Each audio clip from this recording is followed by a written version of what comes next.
हर साल माघ माह के शुक्ल पक्ष की पंचमी तिथि को वसंत पंचमी का त्योहार मनाया जाता है।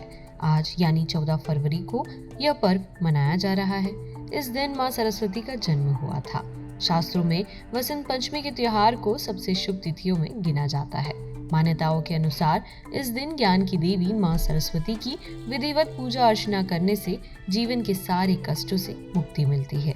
साथ ही विद्यार्थियों का बौद्धिक विकास होता है। मांगलिक कार्य जैसे विवाह, उपनयन संस्कार के लिए भी इस दिन को बेहद शुभ माना जाता है। ज्ञान की देवी मां सरस्वती को समर्पित यह दिन बच्चों की शिक्षा की शुरुआत करने के लिए भी यह तिथि उत्तम मानी जाती है। इस दिन विशेष रूप से पीले रंग का उपयोग किया जाता है। साथ ही पीले वस्त्र भी पहने जाते हैं। उत्तराखंड के नैनीताल स्थित डीएसबी कॉलेज के वनस्पति विज्ञान विभाग के प्रोफेसर डॉक्टर ललित तिवारी ने कहा कि वसंत पंचमी को ऋतुराज भी कहा जाता है। इस दिन के बाद मौसम में बदलाव होता है और ठंड कम पड़ती है। इस दिन पीले वस्त्र पहनने के साथ ही मां सरस्वती को भी पीला वस्त्र चढ़ाया जाता है। पेड़ों में नई पत्तियां आने लगती है, फूलों में भंवरे मंडराने लगते हैं और इस त्योहार के बाद सरसों के पीले फूल भी खिल उठते हैं। बसंत पंचमी का जो त्यौहार है वो बहुत महत्वपूर्ण है और पूरे उत्तर भारत और पश्चिम भारत, पूर्वी भारत जो है उसमें ये मनाया जाता है। और बसंत पंचमी का जो बसंत का जो उत्सव है वो इसी के बाद माना जाता है। इसको ऋतुराज भी कहा जाता है, बसंत ऋतु को, और इसीलिए कहा गया है आयो नवल बसंत किशोर। तो ये दिखाता है कि किस तरह उमंग के साथ ये जो बसंत पंचमी का जो त्यौहार है वो कितनी उमंग मानव में देता है। मानव के साथ जो पशु पक्षी हैं वो भी इस दिन के बाद प्रफुल्लित हो जाते हैं। जो ठंड है, ठंड से बहुत आराम मिलती है। और विद्या की जो देवी है सरस्वती, उनका जन्मदिन भी इसको माना जाता है। तो सिखों के जो 10वें गुरु गोविंद सिंह रहे, उनकी विवाह का दिन भी इसको माना जाता है।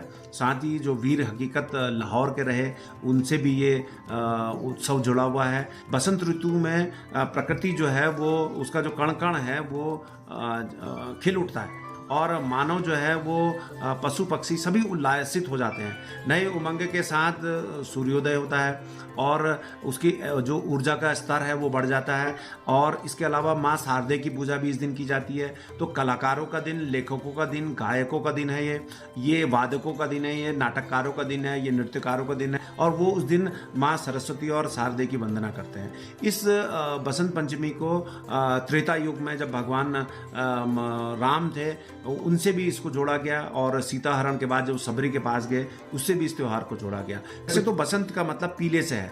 पीले का मतलब यानी कि येलो मस्टर्ड जो है, सरसों के जो फूल्स हैं उनकी ब्लूमिंग हो जाती है। और ये प्रकृति के साथ मानव को जोड़ता है। और मानव के साथ साथ जो हमारे भौरे हैं, जो हमारे माइक्रोफ्लोरा है, वो भी उसको, तितलियां हैं, उनसे भी इसको जोड़ लेता है। तो ये समृद्धि का प्रतीक है। ये जो त्यौहार है वो समृद्धि लाता है।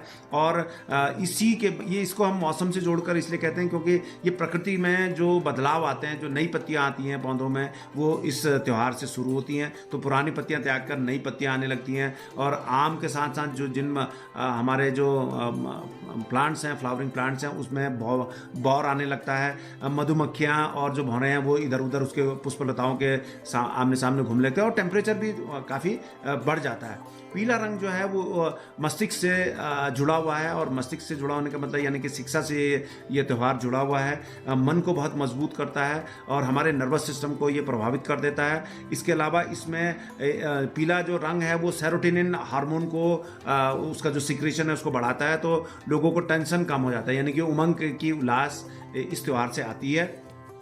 शिक्षा की सफलता के लिए इसको माना गया है। दान करना इस दिन के लिए बहुत बेहतर माना गया है। सर्दी के साथ साथ मौसम बड़ा सुहावना हो जाता है। इसीलिए जो हमारे हिंदू धर्मी हैं वो लोग इसमें उपनयन संस्कार जो बच्चों का होता है, जिसके बाद शिक्षा की तरफ उनका रुझान बढ़ता है, उसकी तरफ भी ध्यान देते हैं। और ये उपनयन संस्कार के लिए, जिसको हम जनेऊ भी कहते हैं, उसके लिए भी ये बहुत बेहतर माना गया है। और इसी दिन से जो होली पूस के रविवार से शुरू हो जाती है, वो अब उसका रंग बदलकर श्रृंगार में आ जाता है। और कई फ्लावर्स ऐसे हैं जो इस ऋतु में खिलते हैं, जिनमें मैरीगोल्ड, जास्मीन, येलो हायसिंथ हैं। और सरसों तो इसका प्रिय है ही, इसीलिए क्योंकि ये प्रकृति से जुड़ा हुआ, मानव को अच्छा आह्लादित करने वाला त्यौहार है।